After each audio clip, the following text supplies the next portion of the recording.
step into the Bardic Basement and ascend to a higher perspective. In this month's podcast, we have Ben Hornett, Mark Symmonds, the Fed Sisters, and Jemima Hughes. First up, we have Ben Hornett with a performance from 2017. There we are. Can everyone hear me? Yes, Ben. Good. Right. So I usually open with a poem by another poet. So tonight I'm performing, first I this poem because from a song by Simon and Garfunkel, and it was originally adapted from a poem by Edwin Arlington Robinson. It's called Richard Cory. Whenever Richard Cory went downtown, we people on the pavement looked at him. He was a gentleman from the South Crown, clean-favoured and imperially slim. He was always quietly arrayed. He was always human when he talked. But still he fluttered pulses when he said, "Good morning," and he glittered when he walked. And he was rich, yes, richer than a king, admirably schooled in every grace, and fine with what he was everything, to make us wish that we were in his place. So on we worked and waited for the light. I went without the meat and cursed the bread, and Rich Cory, one calm summer night, went home and put a bullet through his head.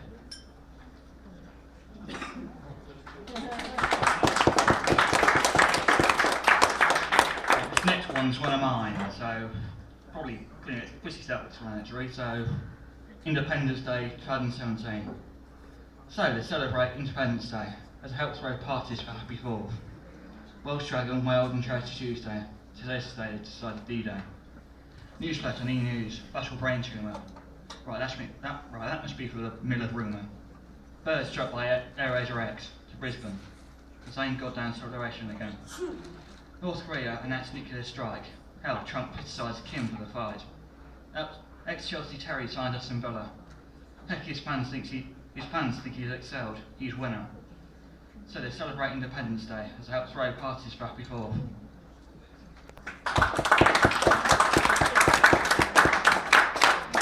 This one's quite an old one of mine, so I'm trying to remember which one it is now. I think it's dramatic monologue. This was one of the ones I did for my poetry, during my creative writing degree. So we were tasked with doing something from mythology and the lecturer said we could do from Christianity, so I did. So I thought, why not? This one's called Around the Table. Now then, I'm surrounded by my disciples. Peter, who's upside down against the wall. So it's James, who's well, you see, stuck in the shadow of John, who's singing, screaming the gospel. We are a police in the morning and a whorehouse at night. Andrew, who's telling me of these men beside Nathan, who's juggling 3 small knives near James, who's wincing at the custard arm. I sip from my pepper-bag bottle near Judas, who's spiking like Hannah in the drink of Jude, who's begging me to go out more. And it's a Matthew, who steals people's money, singing, "We are police in the morning and a whorehouse at night." Philip, who's chatting up Tina for Simon, who swears at the Italian besides Thomas, who can't believe what he's hearing. We are police in the morning and a whorehouse at night. I go to take another drink. Yeah. Well done, buddy! So I've chosen sort of one-page ones just so I don't get clapped halfway through like I usually do. It's like, I turn the page and everyone starts clapping. It's like, I'm not done yet. So, yeah. Go for it, Ben. This next one's a sonnet, which is sort of a warm-up for the sonnet for the creative writing degree. So, this one's called A Sonnet to the Heroine. The girl hates my goddamn heroine. As it shoots down the trapper's neck, Jules Reed. She must think that she's some sort of heroine, but I do nurture her of every need. She's distraught over impending defeat, as I pan the powers of heroin. How I wish we embraced so sweet, by desire, how does it need heralding? She screamed and said I should have taken, no, stop enjoying myself in this drug. Oh, miss the sweet love that we're making. Lover, is that not what you mean by love?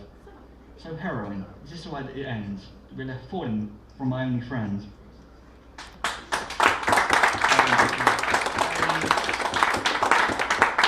Right, it's probably the earliest poem I'll ever perform, but the earliest one I actually like. So, right, so this one's Bill and Al. So, which is Villanelle for the Chris writing degree again. Merry Bloody Christmas, Happy New Year. What do people work like a dog for? Search me. We sing familiar Christmas songs all day long. Now let's just praise God for this dead turkey. Killing in the name, little drummer boy, and jingle bells, silent night and two become one. What do people work like a dog for? Search me. It's family time, so let's eat and eat as we, Christians, watch the Queen's speech on television. But let us praise God for this dead turkey. I get cards, presents, money from the family. Earning money for just one day, that's wrong. What do people work like a dog for? Search me. Think of the animals, bloody murder, baby. And for those stuck in the shelter, take them home. But let us praise God for this dead turkey. Let's drink and drink more until it's January. And let's sing and dance so that we're not alone. What do people work like a dog for? Search me. Praise God for the loss of this dead turkey. Good, that one, I like that one. Usually I end up with a short one of mine, but I couldn't find a short one of mine, so here's a poem by John Clifford Clark called Haiku. To convey one's mood in 17 syllables is very difficult. Thank you. Hey.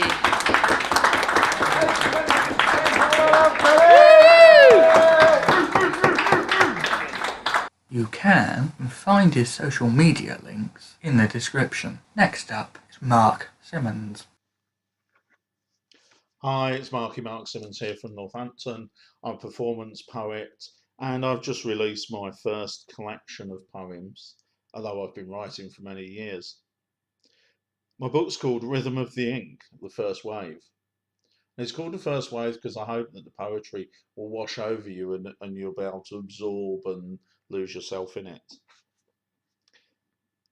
The first poem I'm going to do from the book is called No Blame. Sticks and stones will break my bones, but your names really hurt me. You're not blind, you can see the fear you planted in me right here, the fun you get from making me cry, making me wish I could die.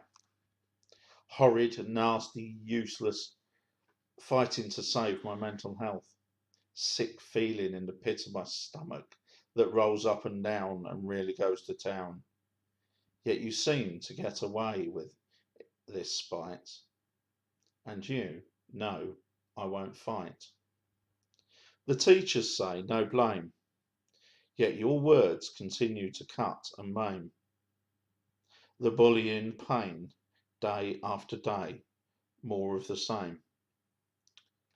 I am seen as lame and weak, as very meek, yet my strength is never seen on this journey which I have been. Not lashing out and giving you a clout, too frightened of the consequences if I got found out. In my mind, in the dark of the night, I've killed you 1,000 times.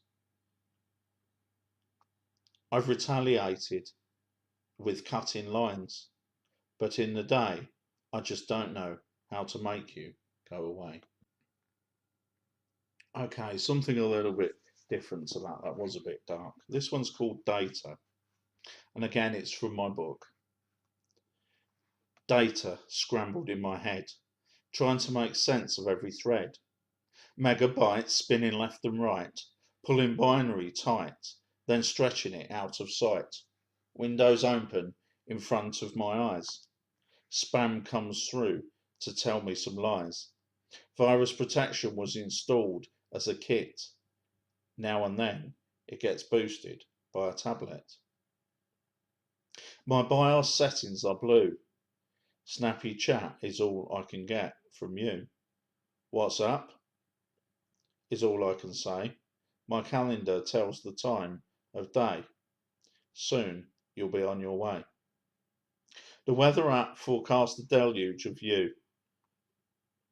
I load my external memory drive where I keep memories alive, loaded with photos and films in my private archive. Circuits in overload, mixing up data, rejecting code, hard drive malfunction, burnt out junctions, clip malfunctions, updates come sailing down, sending my data spinning around, unable to access my programs, load and reload, but nothing bestowed. Then, with the newness of all the changes, come the repairs to the glitches and the bugs in me. I'm renewed and running again, logged in for all to see, and my data processes at lightning pace, reading the signs in your face, biometric scans to stop your scams, whirling of electricity-powered webcams, functioning properly, shiny and new. Only my programs will run. Now I have erased you. Okay, this next one's a real change in direction. It's called After the Storm. After the storm comes the quiet, a gentle state, a relief from the overnight riot. After the storm comes the gentle breeze, cooling the moment, a subtle ease. Freshness in the air as the newness of the day flares, debris strewn everywhere, battle scene of despair. After the storm, the smell of revitalized grass and trees, gentle day breaking free. After the storm, isobars swirl, never deciding which way to turn, pressure low, a temporary state. After the storm dissipates.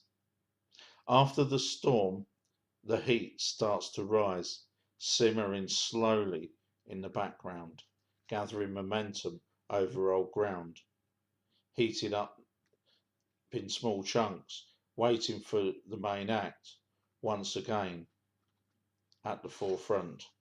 After the storm, equilibrium, back to the norm, the usual form, but now it's getting warm.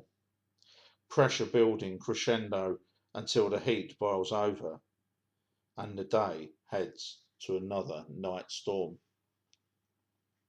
Light night sparks thunder, rumbles and tumbles across the plain, water drenches the ground as the storm begins to pound, exerting its power all around, electrifying, terrifying, damage once again strewn all around, feelings abound, doors bang, the thunder is gone, after the storm comes the remorse, then the divorce. Okay, this one's called Plastic, and this will also feature in Globalization, The Sphere is Still Spinning, which is a collaboration anthology of many international poets. It's actually produced by Making Magic Happen, which is an Australian publishing company. Plastic. Oceans blue and green. Whales floating, swimming in seas of rubbish. Cesspools of fools discarded plastic wrappers and throwaway nappies designed to keep us humans happy. Scientific invention, the plastic revolution, part of Darwin's evolution.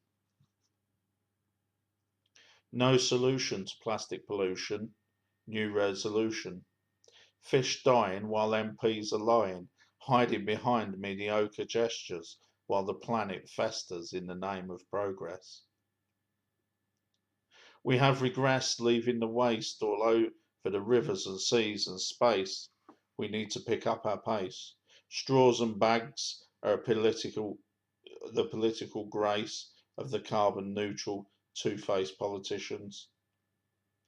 Flying to conferences in jet aircraft, burning fuel at a mighty pace to meet leaders face to face as the world moves at a deadly pace. Yesteryear, some hold dear, our recycling credentials were clear. While we were burning fossil fuels, milk bottles were being reused, delivered on electric carts during early morning starts, and the rag and bone man with his horse and cart. No one complained about the methane from his horse's fart. Was Darwin right about adaptation of the species, survival of the fittest, interpreted by the government of survival as survival of the richest? Evolution is killing us. The convenience and speed we want it all. Plastic was the delivery tool. Now we have exploration into space, as all our planets lay to waste. When it's dead, the rich will flee to the moon, instead dodging the junk they have dumped above our heads, leaving the poor to live in the mess they've left, reduced to seas of plastic and shores of decaying gannets, sucking dry the last air on this dying planet. Okay, this next one, again, is a bit different to what I usually write. It's called Poetic Fire. Across the never-ending dark skies, through mountains and trees, metaphors flow, sparkling embers, rich warm glow. The magic of prose flows beyond the shore. No hostile water, no obstacle, no government censor, no dream condenser can remove the flame from the pyre, burning brightly in poetic attire. Fueled with monologues and rich words of foes, the soot and the smut that fall back to earth, fire and brimstones and subtle mirth. Words collide in hazy dances, verse after verse crackles and prances, as if the air advances, conjuring rich images as though bounding from the magician's hat. Each log adding food to the fire, burning the sky, the huge word-rich tongues to inspire. Blazing tones and soft crackles elongate to release the shackles as sonnets bounce and jump and weave till slowly, one by one, they leave. All that is left is the embers glowing in the night. Through the small hours, in fragrant air, daylight descends on the last sparks of the fire, fading to their end. I write quite a bit about my experience of being bullied, and I also write a lot about things like fear and anxiety. This is called Fear. Fear is why I'm standing here, trying to hold back my tears as it creeps and weaves like oil-laden seas. It starts at your feet and it won't let them walk to the right beat, pulling them down like lead-laden lumps of meat, holding me glued to the spot as I meet my confidence starting to die by garrote. It meanders up through my body, stroking its silent melody, beating the rhythm of my heart, tearing every sinew, every muscle, every fibre, every nerve apart, banging and bouncing as it grips its viper nest, creating a band around my chest, trying to send me to the promised land, firing the synapses in my brain, shutting down thoughts that dance along the mental lanes, dragging them back bit by bit, then firing them around until they're no longer fit. Wound up, spun out, memory dried, no words can I spout. Fear clogs my brain, fogged in smog like a smoke of a speeding train, crackling along the rusty nails, shaking its core of rusty rails. I stutter and splutter, the words stuck in my cranial prison cell, a hollowed out empty shell. My head starts to believe the voices it hears, creeping fears upon its deep-seated beliefs, reinforced over years of tears. Thump. The adrenaline dumps, the weight of 10 men or more. I wish I could curl up on the floor and slowly slide off the stage, exit, left, stage door. Hoping you haven't noticed that I mutter utter diatribe. The fear is too heavy to move. I have nowhere to hide. I'm scared you'll not like me. wish you'd never invited me. My poetry is not worthy. You're laughing at me. My brain absorbs those whispered words, those profound looks as I deliver my hooks. And finally it's over. The fear starts to subside as I exit this white-knuckle ride, trying to console myself with, oh well, I tried, as I leave the stage on which I died. An emotional broken sage, ripped out another page, still shackled in this dust-laden cage. Okay, now this final one is called Performance of the Poet. Poets weaving words on wind's unpredictable curves, full of anger, love and nerves, pushing out solemn verse of conditions profound and adverse. Rasping lines of rehearsed words intertwining, line after line, rolling out acid rhymes, woven with stories of sad times, of low-down crimes and fragmented minds. The rhythm unwinds as clouds crow across the sky, and listeners hang onto mixed metaphors and groups of three, mystified by their where, how, and why. Poets' quiet, unassuming words of passion booming in the gloom of the dark, clouds of sun shroud, cut voices slice the crowd, breaking hearts and weaving pathways through the brain. Slain by the rain of insane pain, tearing at every neurological frame, as the mic strains and the melodic disdain. Motor mouths hurtling alliteration devoid of punctuation across the highway, reaching the population hanging around this spoken word byway, allowing the neurons stuck in lyrical traffic to fall in line and catch up with time. The final hammer delivered by the slammer, driving nails, tipping the scales as they recall on notes, rolling text from their throats, sending prose like musical notes to influence the vote. Wrapping stories like coats around warm bards, marking their soul with their calling card.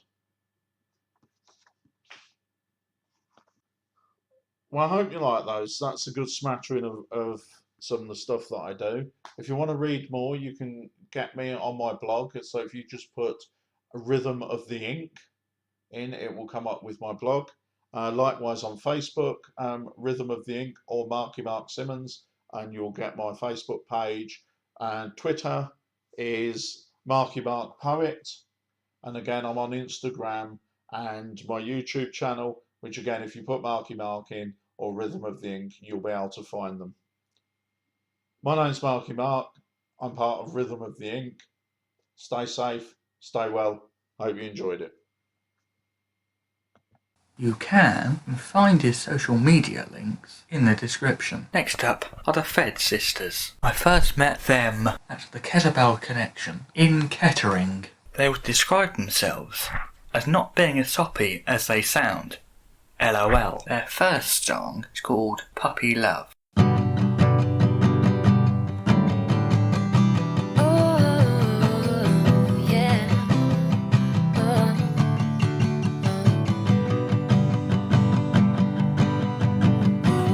You sing of whiskey and I don't care, and I'm not scared of you 'cause you're shorter than me. He sings of love and that he's mine, and I'm just fine without some old Romeo or Eskimo kisses. I know that public displays of affection can give you a sizable rejection of my hugs. Let's kill the puppy love, I set a trap for Cupid with his music and his arrow up above. Let's fight against the heartache and just keep along our pathways, and no promises of always in the night. And for now, let's just spend some time together, 'cause I think you're alright. You sing of slow gin and I'm concerned. If I'm being honest, you sound like an alcoholic, and maybe you could learn from guys that sing about my long brown hair, and how they swear that my angelic eyes light up the sky. Oh, it's easy enough to pretend. It's easy to say that it's all fine. I'm feeling alright. No one to battle or to defend. But then I tripped and I fell for a friend. I know the public displays of affection can send you in all the wrong directions and sentimental hell. Let's break the magic spell. Let's stop all of the stupid, downright putrid love. It makes me feel unwell. I'll fight against the heartache and just keep along my pathways, and I promise not to hold you in the night.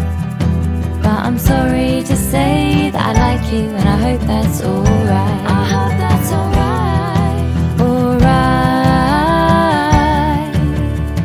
Yeah. And I hope that it's alright.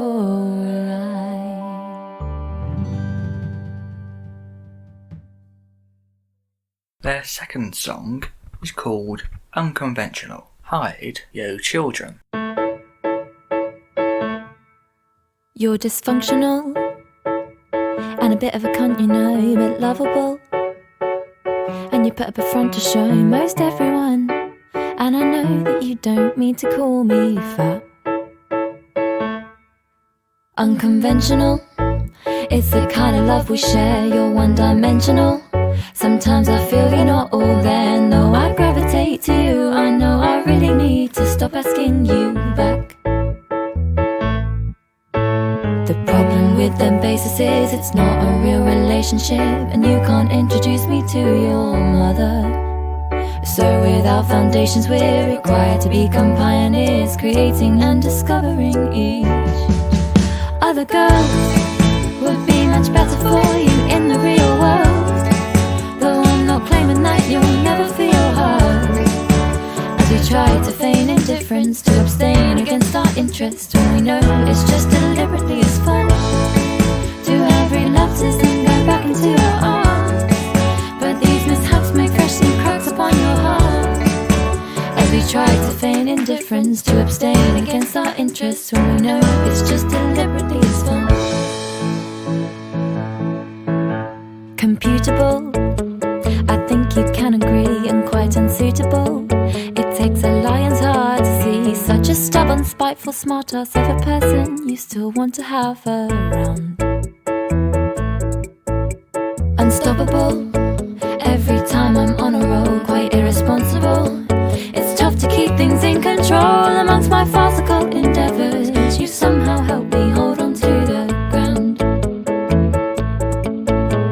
Now I don't blame the reasons why, or even question that we tried. When I'm with you, I see the earth in colour.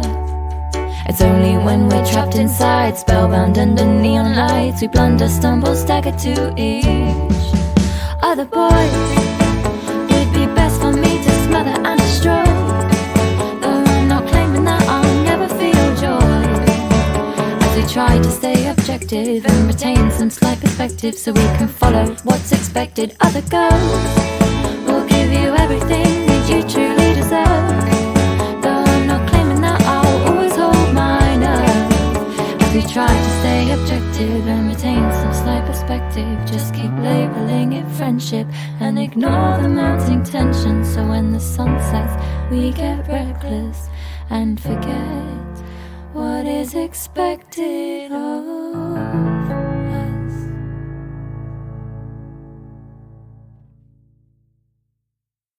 Their social media links are available in the description. Last up is Jemima Hughes. I first met Jemima at the Kettlebell Connection in Kettering. Sit back and don't relax. A multi-slam winner and runner-up in the 2020 UK Slam, Jemima is a performance poet who will drag you through the minefield of the unorthodox. She will take you on a journey through her own experiences, providing a relatable outlet and encouraging conversation. Not for the faint-hearted, but definitely from the heart. The poem you're about to hear is from her debut collection, Unorthodox, published with Verve Poetry Press, which is available on their website. And you can grab your signed copy on her website. Both links are in the description. I'm going to tell you a bit more about my life now, and maybe you can relate. See, it was the most surreal thing. Finally wanting to live again, but realising I no longer knew how to. This world is so different to the last one I knew, like someone photoshopped me in but forgot to airbrush me smooth. I woke to 2 new family members I didn't know were due, allowance to swear in front of my parents because the sound of my voice was a breakthrough. I used to be a chameleon. Now I'm the elephant in the room. My body is a prison with a chief that won't listen, inmate for life, no chance of parole or escape plans to come into fruition. People look at me like they can catch it. Maybe they can, but I'd argue more likely that they don't understand. If only they understood that they don't understand, that would lend more of a helping hand than wrapping me in bubble wrap and sending me in padded package into a secure room where I can be manned. I'm not mental. They're judgmental.